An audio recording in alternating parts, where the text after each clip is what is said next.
a glutatião peroxidase, que é uma família que entra em complemento à catalase, e essa sim, uma enzima de importância para todos os tipos de peróxido, não só peróxido de hidrogênio, como lipoperóxido, e essa longevidade que hoje é um aspecto extremamente relacionado com a capacidade e a eficiência do indivíduo, principalmente no aspecto, né, de herança hereditária, né, com relação à família da glutatião peroxidase. Quanto mais eficiente na liberação de glutatião peroxidase, maior longevidade será pertinente a esse organismo, né? E esse cofator, que é o selênio, é importantíssimo, né? Porque sem o selênio essa enzima não tem atividade.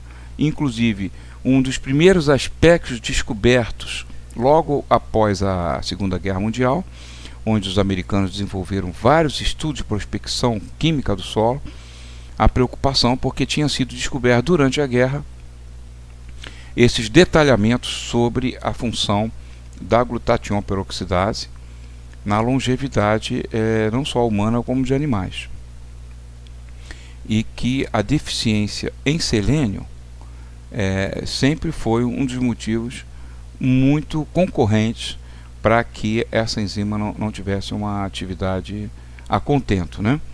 Então, realmente, o papel dessa enzima neutralizando não só o peróxido de hidrogênio, como os peróxidos lipídicos, e quando a gente fala de peróxido lipídico, a gente fala diretamente de câncer, então é sim uma enzima anticancerígena da maior importância para o nosso organismo.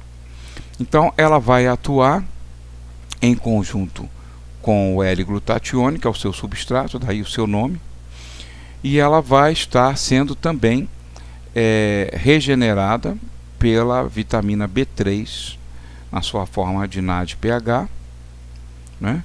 Onde então o glutatión é recuperado e nós temos um ciclo de atuação de alta seletividade para os peróxidos na célula, tornando a célula assim extremamente capacitada para lidar com os resíduos que sobrevêm da superóxido dismutase, né? Vocês vejam que inclusive já foram detectados processos, né, de alterações reversíveis do L-glutatión, e que esses processos, assim que acontecem, eles ativam logo de cara o principal antagonista do NF-κ-beta, que é o NRF2, é o Nuclear Related Factor 2. Esse aqui é antioxidante, anti-inflamatório, esse aqui pró-oxidante e pró-inflamatório.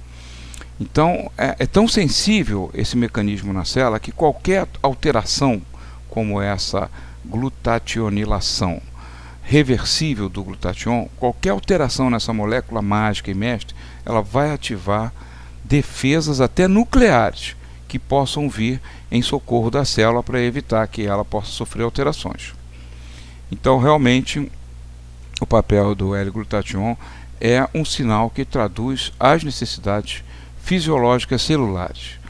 Aqui você já tem também o mapeamento, né, dos locais, né, onde no nosso genoma são controladas as sínteses das enzimas dessa família, que é uma família numerosa, né?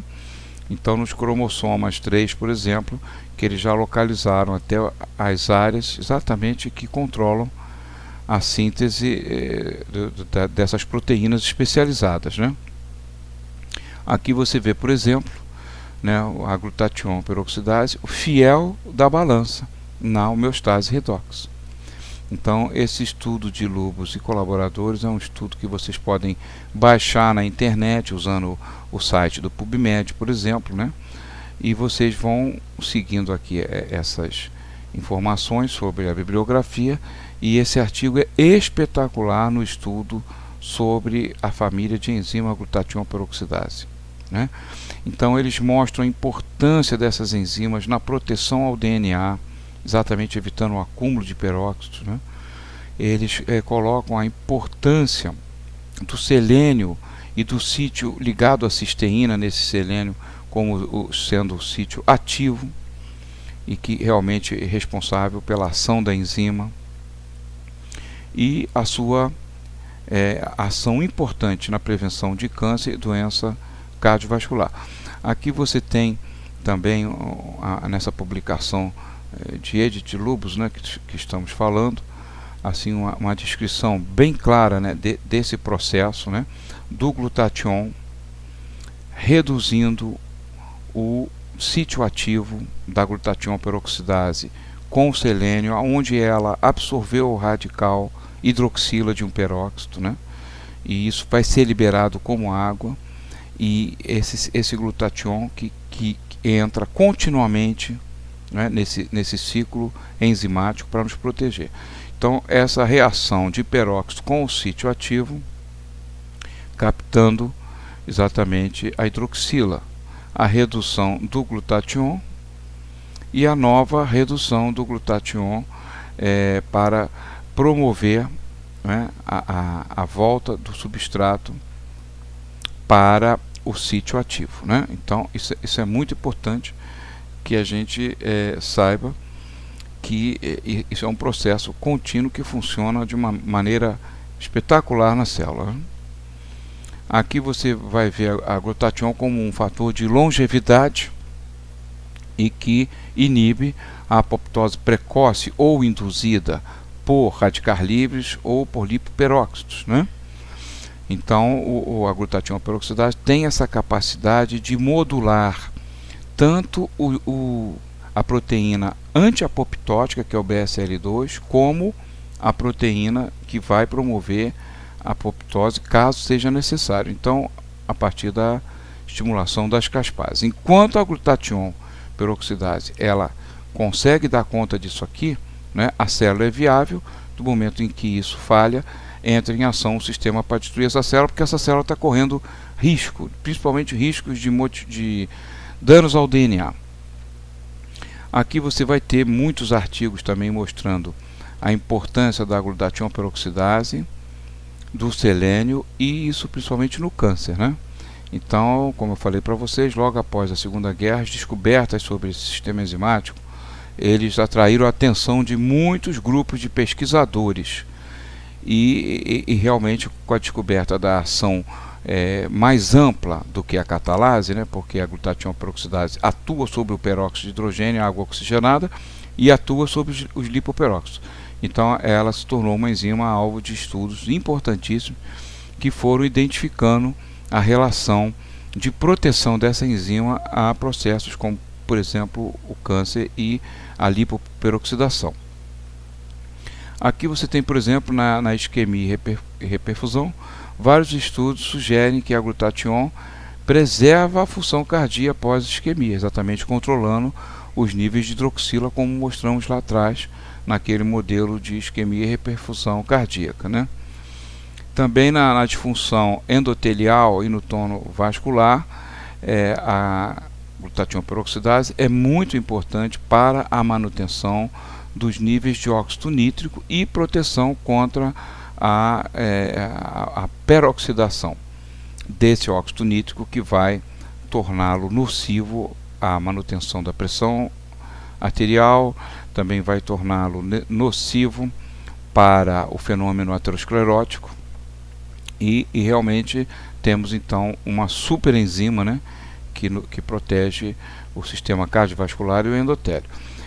Nós podemos estar melhorando, né, a síntese endógena da glutatión peroxidase, especificamente com os principais aminoácidos envolvidos nesse processo, que é o L-glutamina, o N-acetilcisteína, o L-glicina e o elemento mineral, que é o selênio metionina. Então, nessa formulação extremamente eficiente para promover os níveis adequados e eficientes de glutatión peroxidase circulantes no organismo, né? A família da peroxidoxina. A peroxidoxina eu costumo explicar assim: a glutatión peroxidase, ela é a faxineira que vem uma vez por 15 dias na casa pegar aquela limpeza bruta. Mas você tem uma pessoa, de repente, que te ajuda e que normalmente não é seu marido nem seu filho, né, que não ajudam muito na limpeza da casa diária.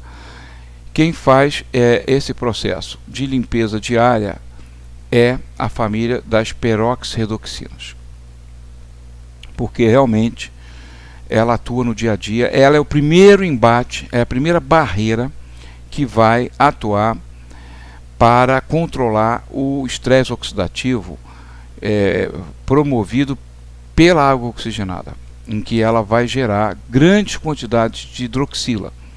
Então a peroxirredoxina ela vai atuar em vários sítios, como o citoplasma, na mitocôndria, no retículo endoplasmático, no espaço extracelular, no núcleo, nos peroxissomos, que nós ainda vamos falar muito de peroxissomos com vocês, que são vacúolos de gordura que não conseguiram se submeter ao processo da beta-oxidação, que é o único processo garantido de segurança para oxidar as gorduras. Todos os outros processos enzimáticos e não enzimáticos produzem substâncias tóxicas, como os próprios peroxissomos produzem. O peroxissomos é um pedido de socorro, principalmente do hepatócito, né? Com volume grande de gordura. Então ele, na impossibilidade de encaminhar tudo para a mitocôndria, forma esses vacúolos, né? E esses vacúolos eles são vulneráveis à ação das enzimas do retículo endoplasmático, que são enzimas oxidases não específicas e que deturpam a estrutura desses lipídios, formando aquelas substâncias altamente tóxicas, como os isoprostanos, isofuranos e outros peróxidos, né? Enfim, você veja a importância da família peroxirredoxina pela sua distribuição em vários sítios, né, celulares e extracelulares. Aqui você tem, né, uma demonstração da interrelação da peroxirredoxina e como ela também, utilizando o glutatión, sempre ele, né, ela vai conseguindo neutralizar o peróxido de hidrogênio e, inclusive, com auxílio de enzimas que recuperam a sua atividade após ela ter sofrido, por exemplo, um processo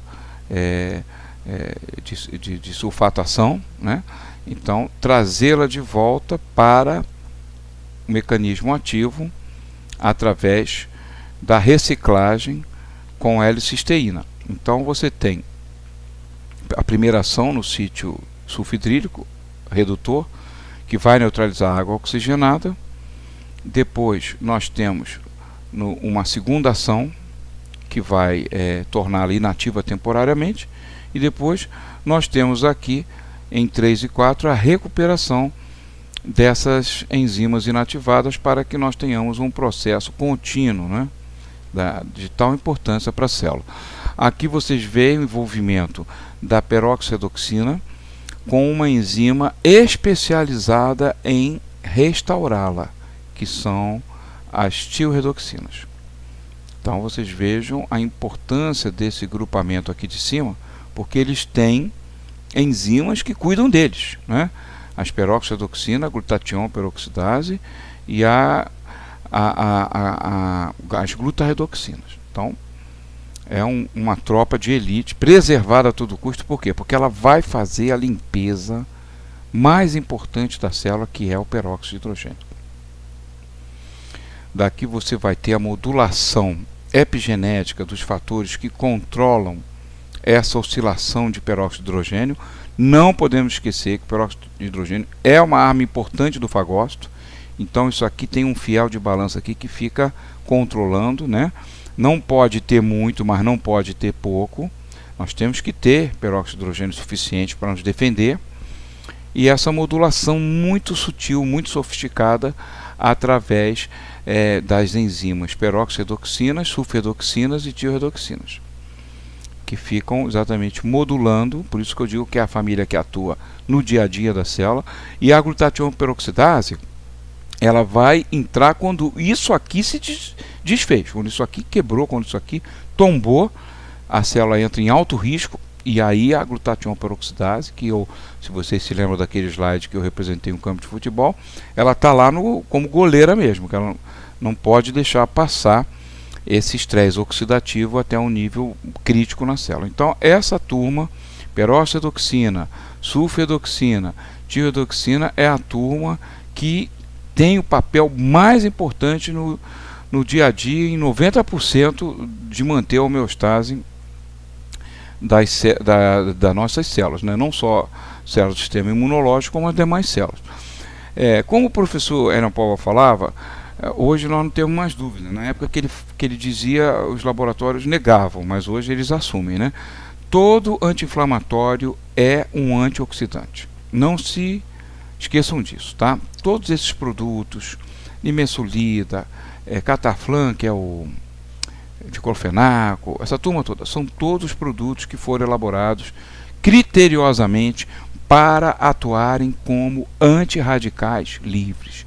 E por isso que eles melhoram tanto os sintomas, né, de um processo inflamatório agudo, porque são moléculas que foram projetadas para isso. São mais potentes, por exemplo, do que os nutrientes, né, que vão ter ação antioxidante também, vão facilitar a ação das nossas enzimas, mas não tem comparação com produtos farmacologicamente concebidos, né? Então, hoje você pega a própria bula, né, dos laboratórios já assumem isso, né? Por exemplo, aqui a estrutura química de nimesulida indica um mecanismo tipo scavenger. Scavenger é varredura de radicais livres, né? Scavenger. Então, eles assumem agora de uma forma pública, né?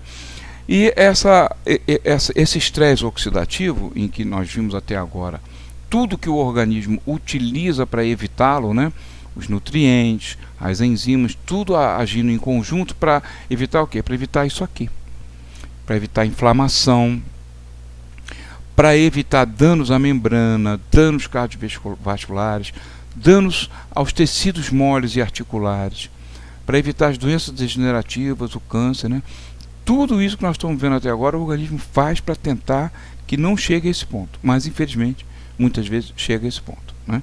E o oxigênio vai promover, é a base promotora de todo esse processo que vai levar à inflamação. Então, no caso dos lipídios, isso é muito sério, porque os lipídios estão envolvidos com tecidos muito nobres, né?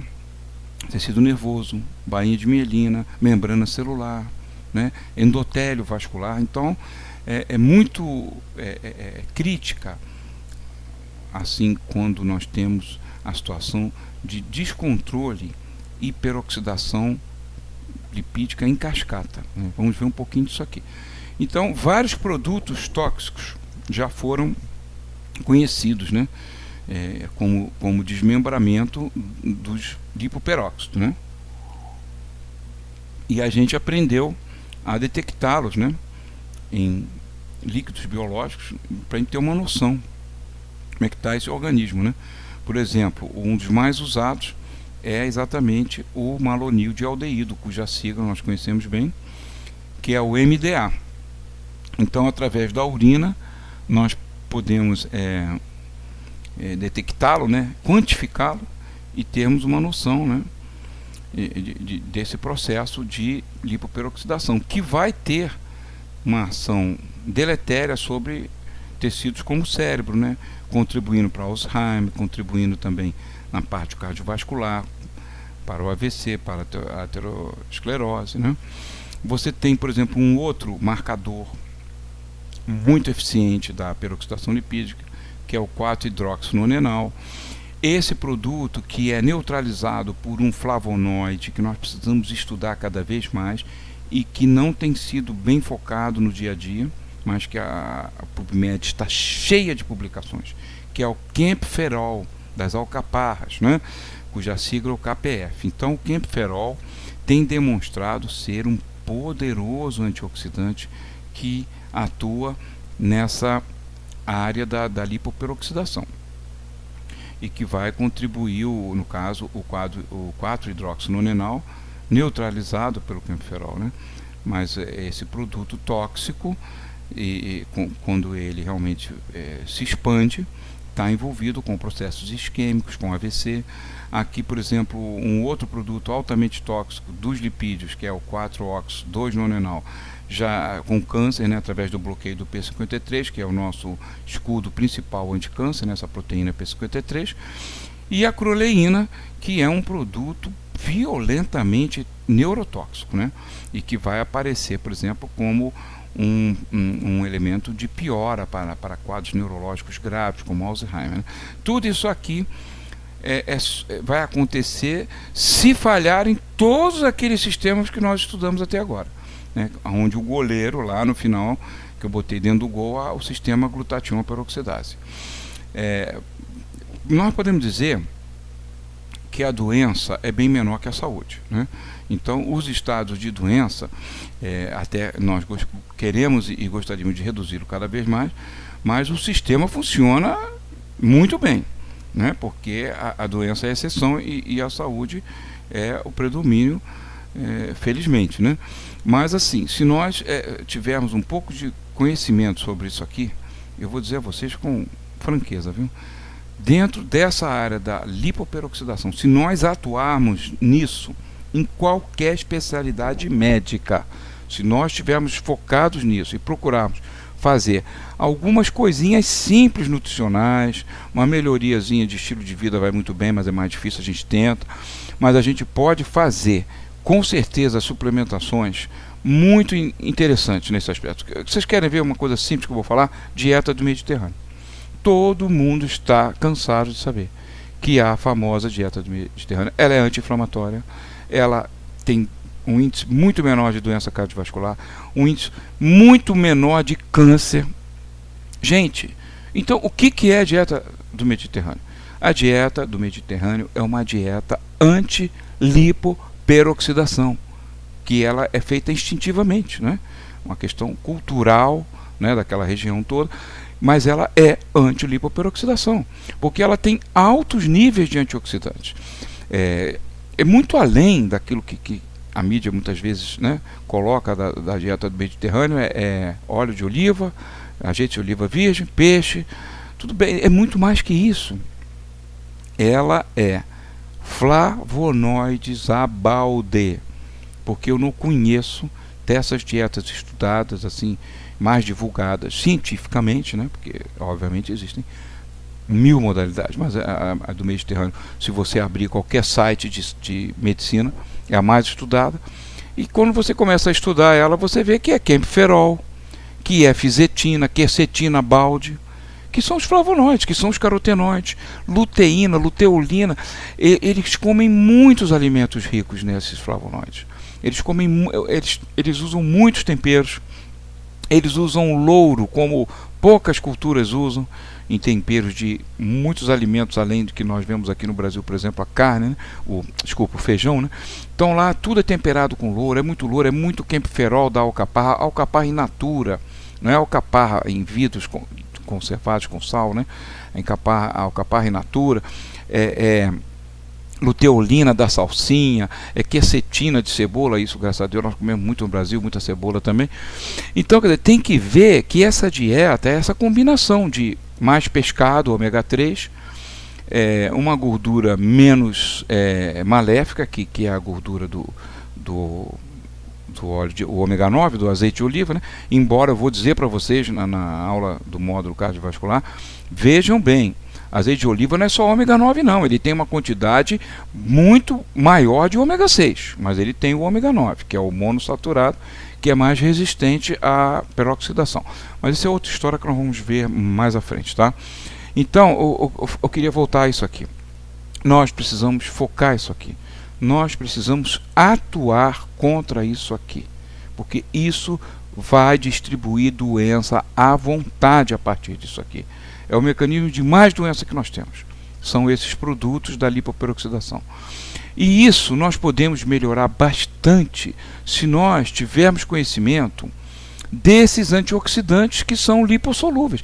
Se você analisar o mundo dos flavonoides, praticamente são todos lipossolúveis. Os carotenoides também. Se você vê a vitamina E, o complexo Q, é tudo lipossolúvel. Então nós temos que priorizar o lipossolúvel, sem esquecer jamais do hidrossolúvel, que é o complexo C e as vitaminas do complexo B, né? Mas assim, nós temos que permitir ao organismo ter acesso a esses antioxidantes que vão estar atuando contra exatamente isso que está mostrando aqui no slide, né? Que são os ataques dos peróxidos aos lipídios mais vulneráveis, que são os insaturados.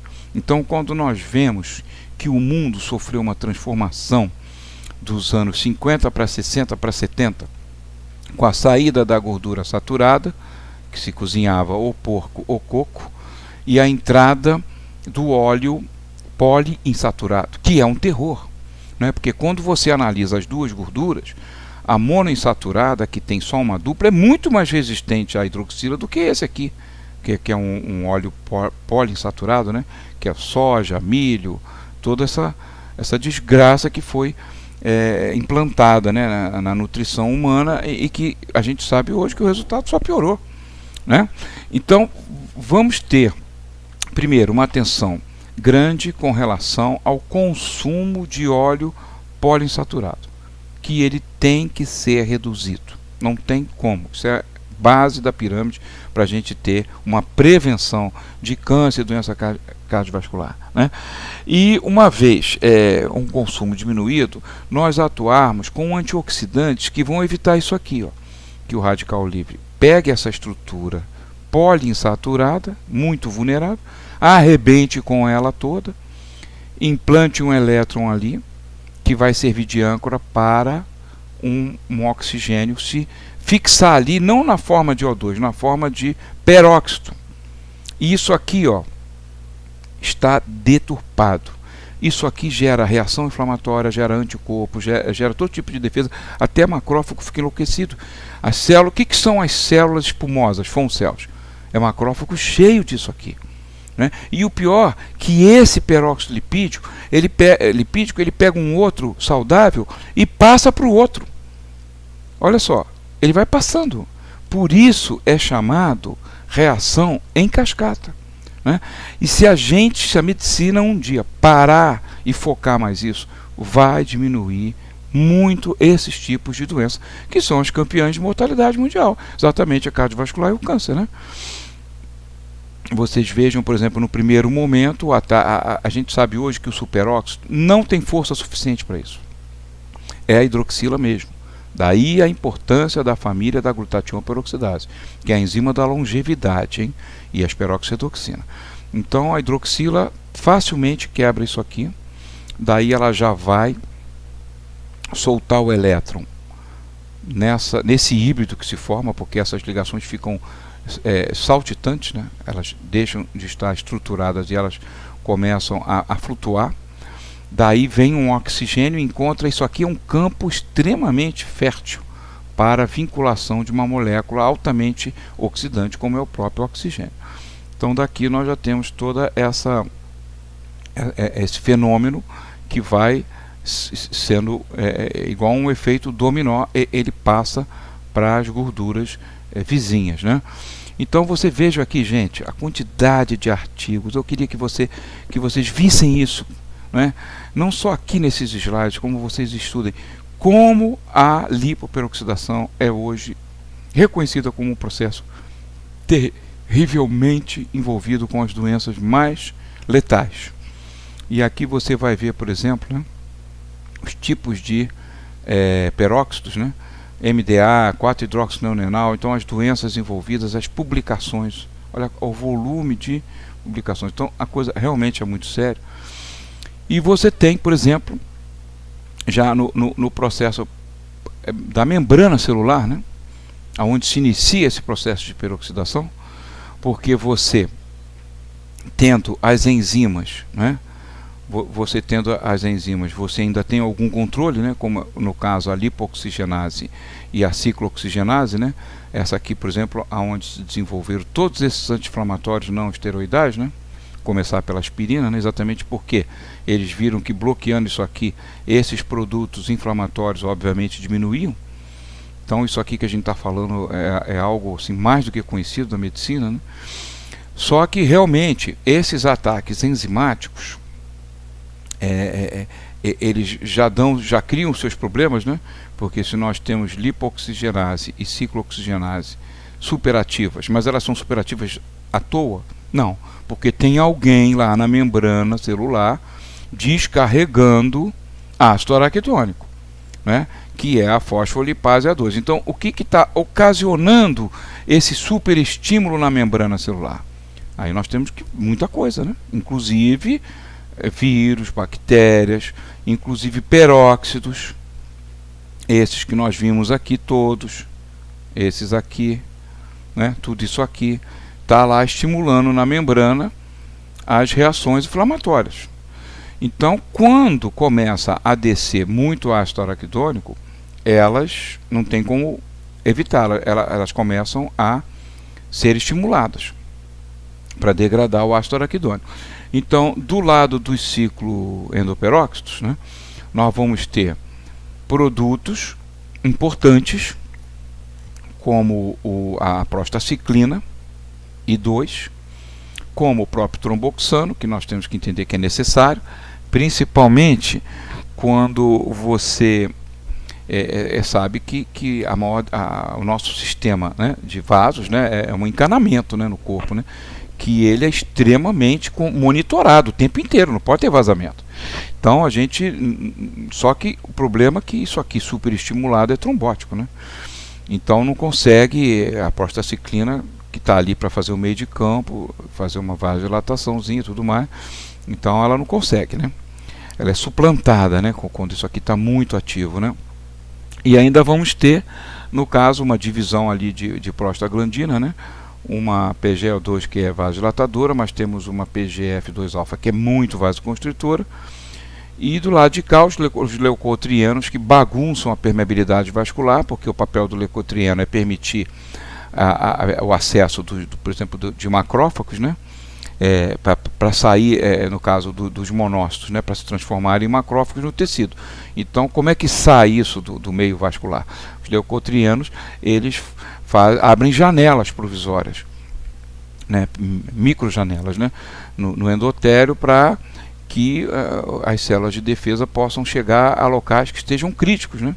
Onde as linfocinas estão mandando mensagem: olha, vem para cá porque tem bactéria aqui, tem vírus aqui, tem um monte de coisa aqui.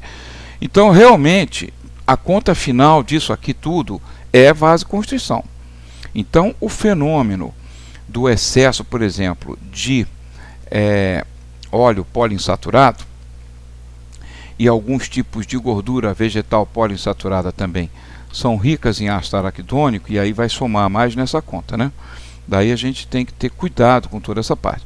Mas, muito pior que isso ainda, é a peroxidação desses lipídios não enzimática, né? Porque essa aqui é controlada por enzimas.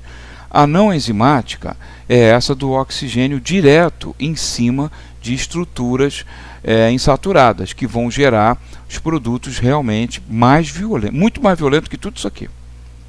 Muito mais violento que tudo isso aqui é isoprostano, isofurano, endoperóxido, que são carcinogênicos, são mutagênicos, porque essa estrutura, por exemplo, epoxidada, que foi formada a partir de um lipoperóxido, né, que essa estrutura é muito instável, ele não consegue ficar dessa forma aqui, né, ele não consegue ficar. Isso aqui é super instável. Então, como é que ele vai se arranjar? Ele tenta se arranjar assim primeiro, ó. Divide esse oxigênio em dois e tenta fazer um quadrado. Não consegue, porque é muito instável. Aí expulsa um oxigênio e fica um triângulo. Aí complicou, porque isso aqui é super estável quimicamente.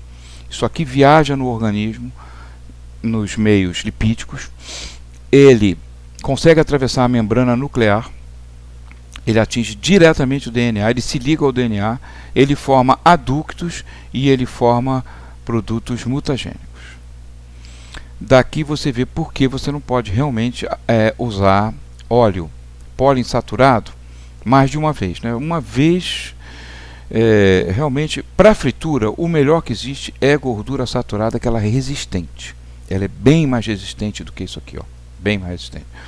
Então, a gordura saturada, ela não sofre tanto esse processo da peroxidação, né?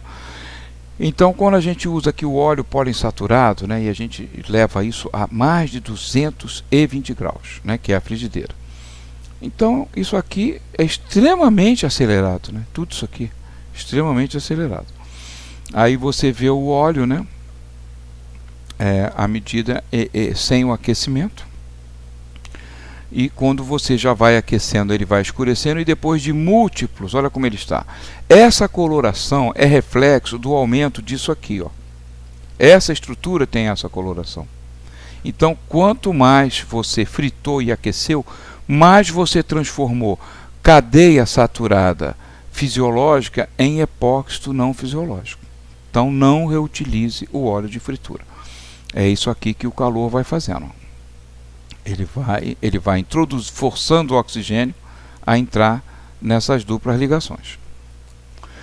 Então nós temos que focar muito esse fenômeno, né? Nós temos que criar mecanismos de melhorar a alimentação das pessoas, diminuir o óleo poliinsaturado, aumentar os antioxidantes que vão efetivamente poder diminuir a peroxidação lipídica.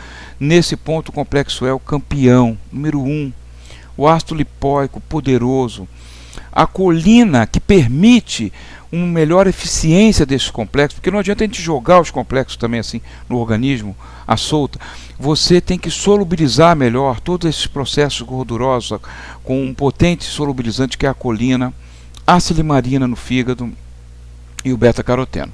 Então, quando você trabalha essa associação de antioxidantes, solubilizantes e protetores da célula, você com certeza tem resultados, que é o resultado provado, por exemplo, numa dieta do Mediterrâneo, que é rica em tudo isso aqui, né?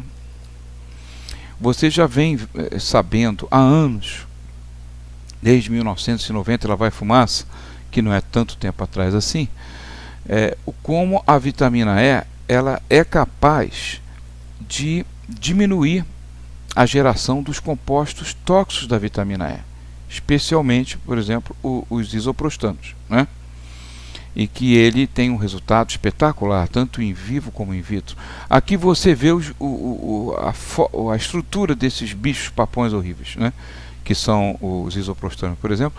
Essas estruturas fortemente tóxicas, carcinogênicas e, o pior, resistentes à degradação pelo mecanismo do organismo, né? Então, isso aqui realmente é alvo de muita pesquisa. Isso aqui está relacionado com câncer, é um marcador de câncer já, né? Aceito, né?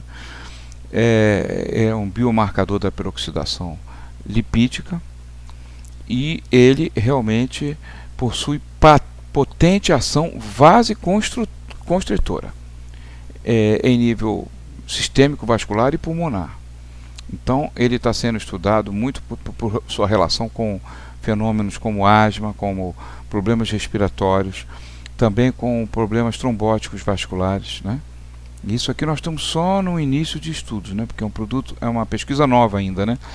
Esses variantes chamados isofuranos e neuroprostanos, como o nome já diz, já são mais específicos, tóxicos do sistema neurológico, né? Eles estão sendo encontrados em autópsias de pacientes com Alzheimer, né, que no cérebro apresentam altos teores desses componentes. O que nós estamos esperando, né, para a medicina aceitar isso, né, que já está sendo aceito, mas para falar mais nisso, para a gente estar discutindo isso na rua, em todos os lugares, porque isso é encontrado nas autópsias dessas pessoas, em nível muito superior aos indivíduos que foram a óbito por outros motivos, né? Então nós precisamos conter esse fenômeno da peroxidação lipídica, né? Esse artigo aqui é um artigo super interessante, foi publicado numa revista de doenças respiratórias e críticas, né? E ele nos mostra realmente que os isoprostanos são uma série única de compostos derivados das prostaglandinas, que são formados em vivo, né? A partir da reação iniciada por radicais livres na peroxidação do ácido araquidônico, independente das enzimas aonde vão atuar os anti-inflamatórios, ou seja, o anti-inflamatório não consegue evitar nada disso que a gente está falando, só vai evitar o sintoma, né?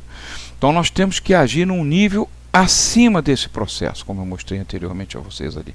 Desculpa, às vezes, voltar um pouquinho. Exatamente. Nós temos que atuar aqui acima desse nível, né? Acima desse nível dos anti-inflamatórios está exatamente a oxidação do ácido araquidônico não enzimática, que ela escapa para cá. E a única maneira de certa forma, poder ter algum tipo de contenção disso é através dos antioxidantes. E esse antioxidante que nós já vimos alguns desses tipos, nós temos muitos outros que vamos falar ao longo do módulo, né?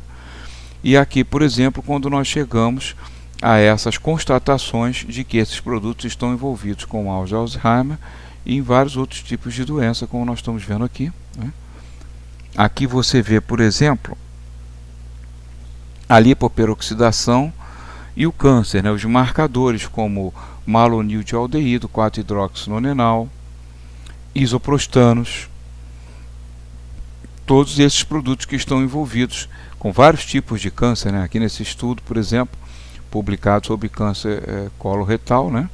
E ele associou diretamente a peroxidação dos ácidos poliinsaturados, que contribui para o estresse oxidativo e inflamação, fatores possíveis para o câncer coloretal. Então, esses produtos finais dos PUFAs podem ser usados como marcadores, né? E aí o próprio malonildialdeído, o 4-hidroxinonenal, os isoprostanos, que ainda não estão disponíveis para solicitação de exames clínicos, assim, está em nível de pesquisa, no Brasil nós não temos ainda, né? Mas o malonildialdeído nós já temos, né? Então é importante que a gente esteja focado e atento para estarmos monitorando aquilo que já é possível de monitorar. Vocês vejam aqui esse estudo que foi feito com fumantes, como os níveis de isoprostano são muito maiores nos fumantes, né? E como, felizmente, a abstinência e o abandono do tabagismo, ele dá respostas rápidas. O organismo precisa respirar, literalmente. Nós precisamos dar tempo a ele, né? E nós precisamos, primeiro, convencer o fumante a deixar de fumar, e quando isso não está sendo possível, diminuir ao máximo esse tabagismo, porque com a diminuição o organismo ele consegue se recuperar e melhorar a sua condição, né? O aumento do peso com os isoprostanos é algo hoje muito relacionado, e esses indivíduos com maior relação, né, de massa corporal são os indivíduos que apresentam maiores níveis plasmáticos de no caso aqui, urinários, à medida dos isoprostanos urinários. Olha como ela está disparadamente ao vermelho aqui mais alto, né? Aqui você veja também os isoprostanos nos pacientes com Alzheimer, né? No caso, os pacientes que foram colhidos líquido, por exemplo, encéfalo raquidiano, né? Disparado, né? Bem mais elevado os isoprostanos nesses pacientes. E no plasma a diferença é pequena, né? Mas no líquido cefalorraquidiano muito alta. Aqui você veja esse estudo agora desse ano, super ultra recente. Vejam, por exemplo, numa cidade que tem uma história de poluição violentíssima, que é a cidade do México, pelas suas características, né? E essa exposição ela está sendo detectada em vários níveis, e os produtos, por exemplo, como isoprostanos, estão sendo detectados em valores muito mais elevados nas pessoas que vivem nos locais mais poluídos, né? Então, realmente, no último mês da gravidez, por exemplo, houve também uma relação com o aumento de isoprostanos nessas pessoas que vivem nessas localidades, né? Mais com concentração de partículas, matéria particulada, né, em maior densidade no ar. Aqui você vê que a vitamina A ela reduz a formação dos isoprostanos, né? Você veja que o efeito da dose de 800 unidades por dia, né, ela é uma dose considerada extremamente eficiente, e a de 400 e 200 para um nível preventivo, né? E no nível de 800, quando se detecta os níveis maiores, por exemplo, de malonildialdeído, e quando a gente puder futuramente dosar o próprio isoprostano, né? Aqui você vê o complexo exatamente os tocoferóis e tocotrienóis, como é importante a atuação aqui na prevenção da LDL, né, modificada ou oxidada, que é exatamente essa LDL oxidada que vai gerar uma resposta dos macrófagos para fazerem a fagocitose desse material não self, que já não é reconhecido como self, e esses macrófagos que eles vão se transformar nas famosas foam cells que o Joe McCord, que eu apresentei naquela relação de cientistas importantes, né, lá no início, que foi um dos descobridores, né, foi o Joe McCord com o Ivan Fridovich e mais um outro grupo de cientistas, que eles identificaram essas foam cells no ateroma, pensaram que era uma nova célula, né, não descoberta, mas na verdade era um macrófago completamente entupido de gordura oxidada, LDL oxidada. Só que essa célula, o comportamento dela, comportamento de desespero, ela é pró-inflamatória, ela dispara o NF-κ-beta, que por sua vez vocês sabem que é o fator que lá no nível genético dos cromossomas que fica ativando a síntese daquilo que ele pensa que vai responder bem, que é a inflamação. A inflamação é a tentativa do organismo se livrar de alguma coisa, né? Então essa inflamação ela acaba gerando as proteínas chamadas adesivas, né? Porque são proteínas como a VCAM e a ICAM, que elas vão lá na luz do vaso, né? Elas vão atrair os monócitos, né, circulantes, vão puxando igual um ímã, né, para que ela então possa invadir a íntima, né, e a tentativa de pedido de socorro para tentar resolver isso aqui, porque está se acumulando cada vez mais gordura oxidada nesse endotélio, e essa tentativa de limpeza acaba gerando uma infiltração celular que aumenta mais ainda, acelera, digamos assim, o processo aterogênico, né? Então isso já foi microfotografado, né, em animais e humanos, temos muitas provas fotográficas disso, né? Aqui, por exemplo, em coelhos, né, foi verificado já a ação dessas proteínas adesivas, né, fazendo essa atração. Você veja como está sendo invadida essa íntima aqui por essas células de defesa, monócitos, e que lá dentro elas vão se transformando em macrófagos, né? Então, quando se fala, por exemplo, que o HDL, né, é realmente o grande protetor do LDL, né, da LDL, porque ele contém altos índices dessas enzimas que são as enzimas da família paraoxonase. Então, nós podemos entender o HDL como um protetor, um escudo de proteção ao LDL, porque o LDL, pela sua estrutura lipídica, é muito mais vulnerável do ataque dos radicais livres, que vão promover a oxidação aqui dessas estruturas, né? Então o HDL tem esse papel de inibição da oxidação do LDL através da presença da enzima paroxonase. E hoje nós já temos boas notícias com relação, por exemplo, ao estímulo da paroxonase, que os estudos descobriram que o ômega 3 é o principal estimulador da paroxonase do HDL, fechando mais uma vez com a dieta do Mediterrâneo. Então é peixe, é ômega 3, é flavonoide e realmente menos poliinsaturado e um pouquinho mais de azeite com ômega 9. Então são coisas importantes de nós considerarmos, por exemplo, o ômega 3, que vai aumentar a disponibilidade, né, da paroxonase do HDL.